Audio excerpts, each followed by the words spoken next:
Hello everybody, how are you all doing today? This is Dorothy, and this is where I come to tell my story every week or every other week. Sometimes I tell my story twice in a week. It depends on how much time I have in my hands. So today I'm gonna make this very short video, and this is just trying to talk about. Yesterday I made a video about how these people were trying to put the blame on me. The woman had been going around telling people that my daughter passed because I was making videos, because I was talking about her, because I was putting the awareness out there. And when she saw the videos, she decided to, do what she did. But I know that's a lie. And I just want to warn these people to just stop all this nonsense. They should stop all this because it doesn't really make any sense. I don't see any sense in whatever they're trying to prove now or say now. I don't see any. And let me tell you something. When something happens, people always try to push blame around. They try to push it around. Some people will accept the blame. Some people will not accept it. Like when this whole thing happened, I don't know what or how comfortable they are to even start to think that it's my fault. I don't know why. How can it be my fault? I'm not even trying to say it's not my fault. Yes, I take some of the blame. I seriously take some of the blame. And the blame that I'm taking is that maybe I didn't do enough. Maybe I didn't shout enough. Maybe I didn't cry enough. I didn't go around enough. But one thing with life is that I don't know. I don't even want to believe in that mentality, but that's what they say. God has everything predestined. So whatever happens already is in the knowledge of God. God knows about it or something like that. But I would like to say that I do not really believe in that. I know God is the omnipotent, is the omniscience, is the omnipresence, He's the Almighty.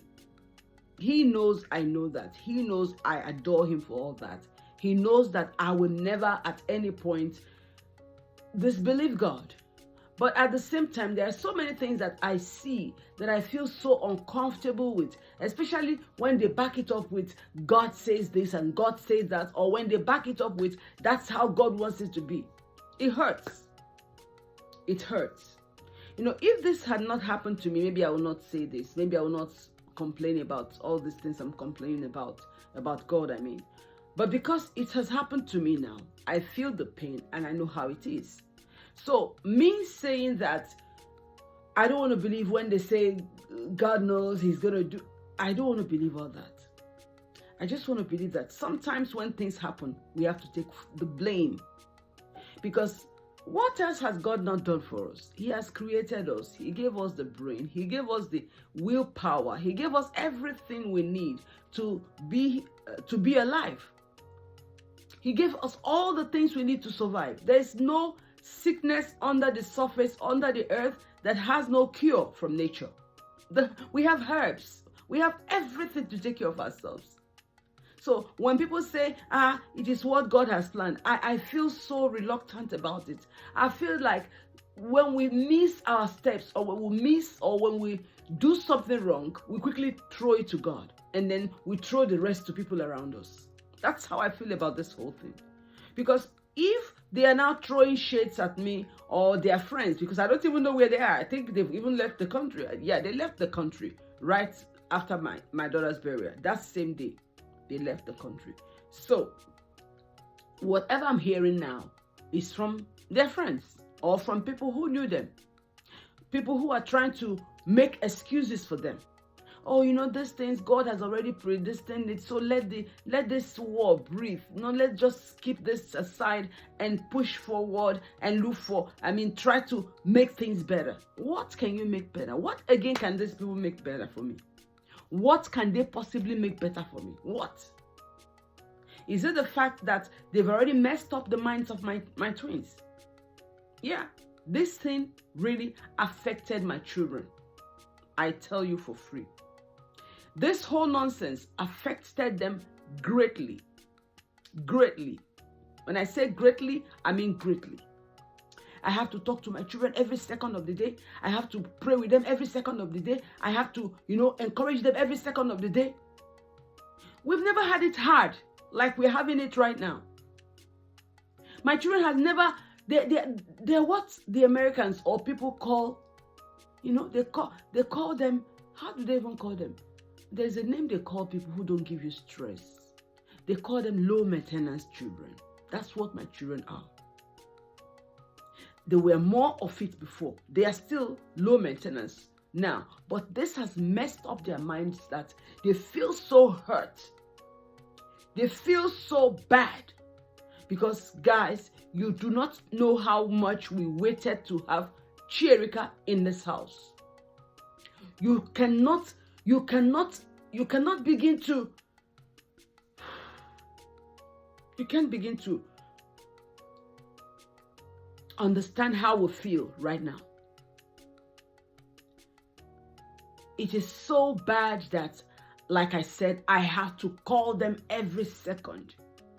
And because we have this agreement between the three of us, actually me and with my other son, we have this agreement that we must always talk about the situation. At first, my son didn't want to talk about it. For a long time, he didn't want to talk about it. Even when I was going for the burial that day, I didn't tell him. I didn't tell them. I just went because they were in school. But I didn't want to tell them that I was going for the burial. So in my son's mind, he thought that his sister is still in the morgue. So just a few weeks ago, I think about 2 weeks ago, or less than 2 weeks ago, we were talking and he said, "Mom, have they buried her?" He just quiet because when this thing happened, he didn't want to talk about it. If each time I call him, I say, "Do you want us to talk about this?" He said, "Mom, I don't want to talk about it. Mom, I don't want to talk about it." But that day he called me himself and said, "Mom, have they buried her?" And when I opened my mouth to say, "Yes, they have buried her," my son couldn't take it. He just flipped. He just flipped. He was like, "What?" He said, "Mommy, why didn't you tell me? I wanted to be there. I should have been there. I wanted to go there and see things for myself." I said, "But you know that you said you didn't want to talk about it then. That's why I didn't want to bother you." He said, "Mom, that was different. You should have told me. I wanted to be there. I wanted to just see her. I wanted to see her and talk to her. I said, "No, I didn't want to put you through that stress." Because my children have never ever seen a corpse before. So would they be seeing their sister's corpse as the first corpse they will see? I thought that would be so traumatic to them. Because I knew that by rights, if they had walked into that place, nobody would have held them back. But I just didn't want them to go through that trauma of seeing their sister for the first time laying out there. So my son wouldn't take it. He was so upset. He cried for a grown boy to cry like a baby. He cried. I said, "Mommy, why? You should have told me. Mommy, I said, "Okay, don't worry. We'll go to her cemetery. We'll go to the cemetery where she was buried. But we don't have her name. We don't know if the spot, maybe it's not marked." I said, "Whether it is marked, whether it's unmarked, once we get there, we'll be able to connect with her. We'll be able to just at least see where she was buried." Because I've been trying to go to that cemetery, but each time I want to go, I feel reluctant. The sadness that comes over me becomes so much. So that's why I've not been able to go there. Even that day they took her, I would have followed them, but I didn't want to see that. And besides, they barred me anyway, so would they allow me to come into the cemetery? So I decided not to go. So when I saw the way my son took this whole thing, I felt so bad for him. I felt really, really bad. And up to now, I'm feeling bad. And from that day that he asked me this question, it's like he went back to mourning again. He went back to mourning. My daughter is stronger, but I know she has her days because she was looking forward to meeting her big sister. And last time she told me, said, "Mom, I thought I had a sister. Now I have no sister. So when people say your sister, I can't even say I have. I say yes. I'm sorry. I'm sorry that you did not finally meet your sister, but you do have a sister. It's just the way it happened. But don't think that you don't have a sister or you no longer have a sister. So this whole thing have really messed up the mind of my children. This whole thing has changed the family that I know. My peaceful, my ever happy, my always bubbly children are now beginning to mourn afresh. They are now beginning to feel this pain afresh. Even during their birthday this week, I wanted to do a lot of things with them, but they just said, we don't want it. We're supposed to go somewhere, like just go somewhere, but it felt like they can't do it. Say, Mom, we can't do that. Let's just stay. So they invited their friends to their apartment and they ate, and that was it. They ate and played games. So why am I bringing all this back?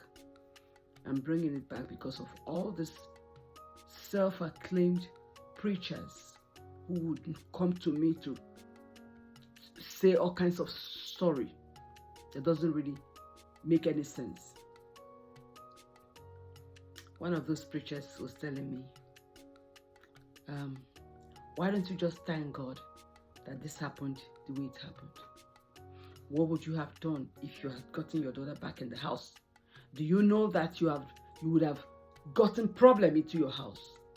And I'm like, what are you talking about? Oh, she was already messed up. She was not acting like a human anymore. She was shouting. She was always fighting them. She was always doing this. And she was already mentally affected. So if she had come into your house, she would have messed up your children and everything. And at first I said, okay, I've heard you. When this person left, I said, this is the most wicked person on earth. Because how can you tell me that I should be happy my daughter passed? It's better she passed than you taking her into it. What was wrong with her? Nothing. She was only depressed. And the depression would have been cleared off if she had come around people who loved her, for real. If she had come to stay with us, she would have been better. I'm sure of that. I'm 100% sure of that.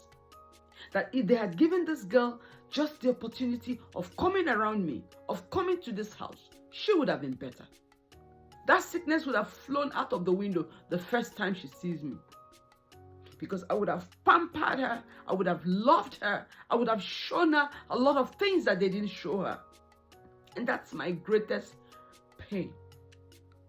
That I was here, it's like an hour drive to where they stay, or a little bit more than an hour, because these people went to stay inside the bush just because they didn't want people coming to them. So they stayed far away into the forest.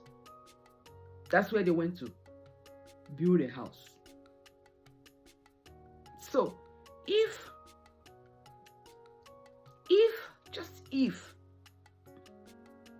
she had come to me, she wouldn't have.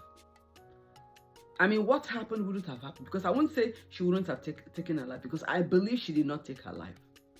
I believe all these things were framed up. And believe me, one day the truth will come out. The truth will come out. No matter how long it takes, the truth will come out. The Yorubas say that lies can go for 1 million years, but one day the truth will still meet it wherever it's going, wherever it's gone to. So whatever you do on earth, one day the truth will come out.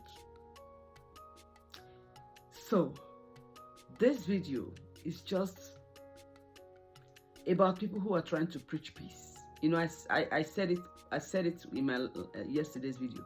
People who are trying to preach peace, who are trying to talk about peace. I want them to also see the damage that this whole thing has done to me and my household.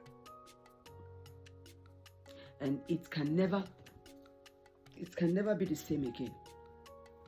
It can never be the same again. It will never be the same again. Never. Because we had planned, we planned a beautiful reunion. We planned so much, guys. We planned.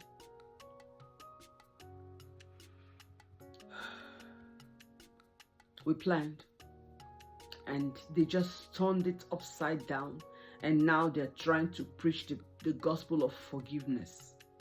Okay, who should actually forgive who? So they think if I forgive them, my daughter has forgiven them, or God has forgiven them.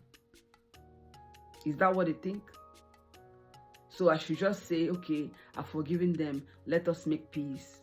According to one of them, you people should make peace because of the twins. Which twins? Do they ever think that my children will want to have anything to do with them? Is that what he's thinking?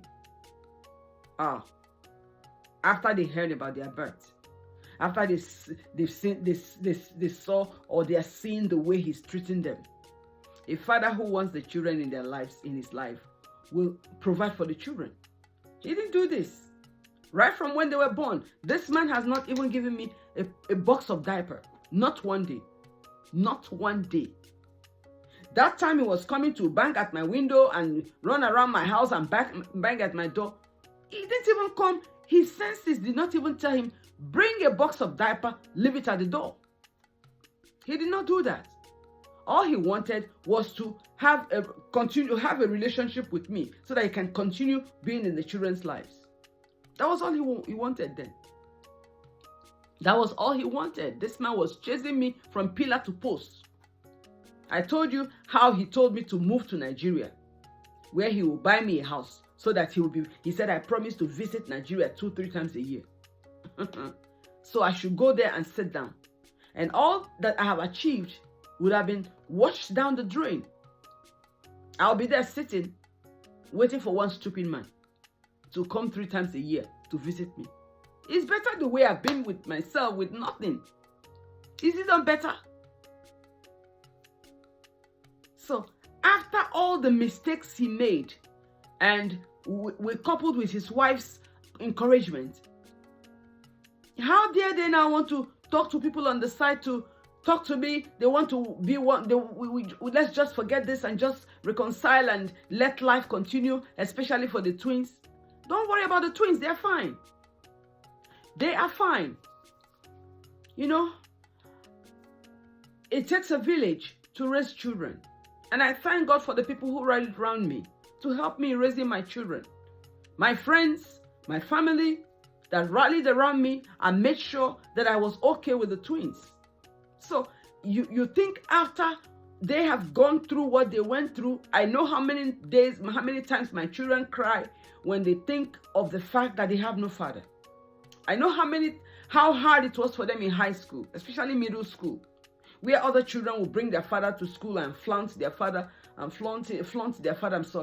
then talk about their father and their father hugging and kissing on them. Especially my daughter, she went through that pain of seeing men coming to the school to talk to their daughter. They have father and daughter dance. Nobody goes for her. Nobody went for her. They have father and daughter tea time. Father and daughter, whatever they do at school, that they invite the fathers to come in and do with them. No father went for my children. No father did. At one occasion, I really wanted to dress up like a man and go. But I said, if I do this, they'll think I'm mentally sick. So I didn't go. That is after my children had cried and talked about it. One time I said, let me just dress up like a man. Without makeup, I would look like a man. So let me dress up like a man and go. But thinking about it, and thank God I did not go, because I would have been tagged a sick person. And because of the case I already have with the police, they will think something is really mentally wrong with me, because that's what these people project to the police. Oh, she's mentally sick. She's mentally sick. She wants to come and attack us at the funeral. So we need protection. That's why the police was there. So If my children have missed out in all these things, what makes you think that this is the time for peace, and that they are missing anything about fatherhood? They are 21. So what will a father do for them now? What will father's family do for them now?